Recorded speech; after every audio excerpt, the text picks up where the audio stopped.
بسم اللہ الرحمن الرحیم۔ السلام علیکم ورحمۃ اللہ وبرکاتہ۔ معزز ناظرین و سامعین، آج میں آپ کو ایک بہت دلچسپ علمی بات سنانے لگا ہوں۔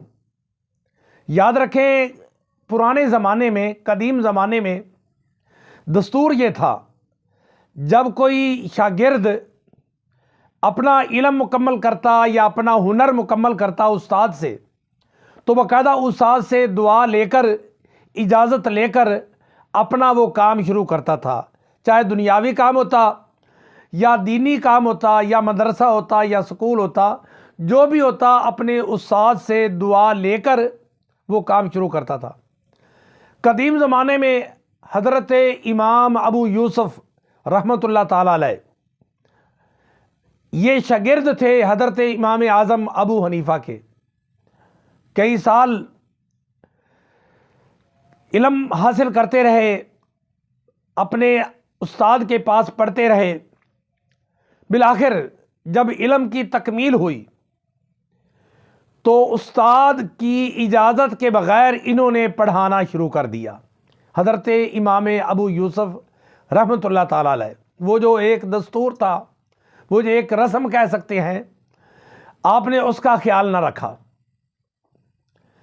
حضرت امام اعظم ابو حنیفہ کے شاگرد تھے، ان کے دل میں خیال آیا کہ میرا شاگرد ہے اور انہوں نے بغیر اجازت کے اور دعاؤں کے آگے پڑھانا شروع کر دیا ہے۔ تو آپ نے کیا سوچا، اس کا کوئی نہ کوئی اس کو دکھاتے ہیں اس کا مزہ۔ آپ نے ایسا کیا، آپ نے ایک آدمی کو تیار کیا، فرمایا امام ابو یوسف کے پاس جاؤ اور یہ مسئلہ پوچھ کے آؤ۔ مسئلہ کیا تھا؟ مسئلہ یہ تھا ان سے پوچھنا کہ ایک دھوبی ہے، کپڑے دھوتا ہے، ایک شخص اس کے پاس آیا اور کہا یہ میرے کپڑے دھو دو۔ کپڑے ذرا قیمتی تھے، وہ دھوبی ان کپڑوں پر بے ایمان ہو گیا۔ اس نے وعدہ کیا تھا فلاں دن آ جانا، دھل جائیں گے، استری ہو جائیں گے۔ جب وہ لینے کے لیے گیا تو اس نے کہا جی وہ جناب کہیں آگے پیچھے ہو گئے ہیں، گم ہو گئے ہیں، مل نہیں رہے، دوبارہ آ جانا۔ وہ 5-7 دنوں کے بعد دوبارہ آیا تو بھی نہیں۔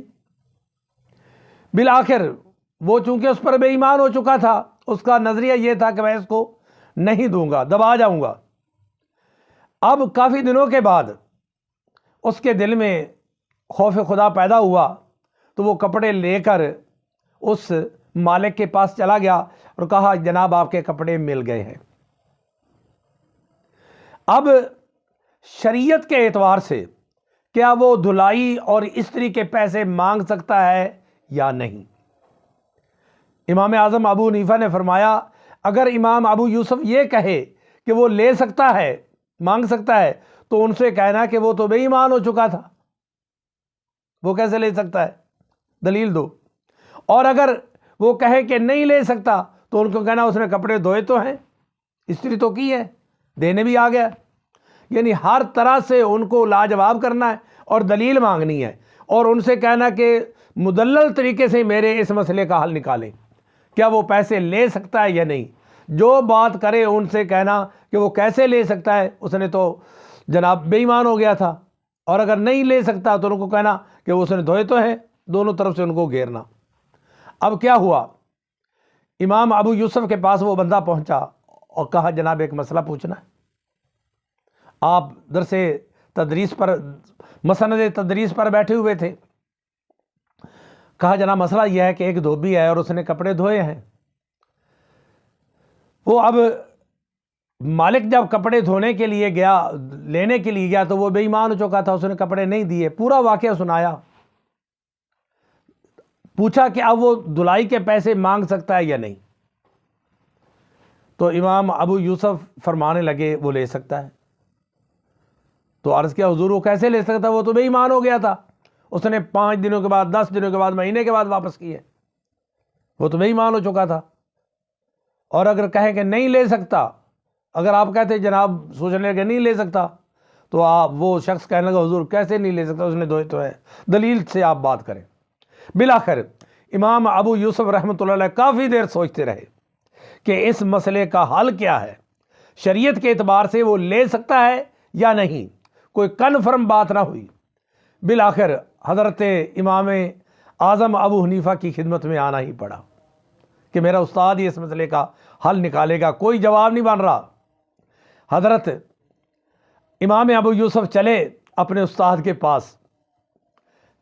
جب استاد نے امام اعظم ابو حنیفہ رحمۃ اللہ تعالیٰ علیہ نے دور سے دیکھا امام ابو یوسف کو آتے ہوئے، فرمایا ابو یوسف وہ دھوبی والا مسئلہ تو نہیں پوچھنے آ رہا، وہ دھوبی والا مسئلہ تو پوچھنے کے لیے نہیں آ رہے آپ۔ اللہ، جب آپ کے پاس پہنچے تو زانوؤں کو ہاتھ لگایا اور پاؤں کو ہاتھ لگایا اور معافی مانگ کر بیٹھ گئے، حضور معاف فرما دے، وہی مسئلہ پوچھنے آیا ہوں۔ تو آپ نے فرمایا کہ اپنے استاد سے چاہے دینی علم ہو، چاہے دنیاوی علم ہو، چاہے ہنر ہو، استاد سے دعائیں اور اجازت لے کر کام شروع کیا جاتا ہے۔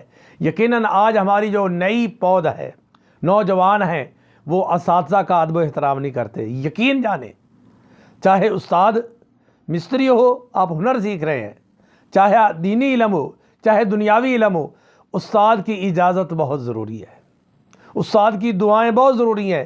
کوئی شاگرد استاد کی دعاؤں کے بغیر کامیاب نہیں ہو سکتا۔ میں اپنے طلباء کو یہ پیغام دینا چاہتا ہوں کہ اپنے اساتذہ کی دعائیں لیا کریں، دعاؤں میں ہی برکتیں ہوتی ہیں۔ اللہ پاک ہمیں اپنے اساتذہ کا، بزرگوں کا، بڑوں کا ادب احترام کرنے کی توفیق عطا فرمائے۔ والسلام ورحمۃ اللہ وبرکاتہ۔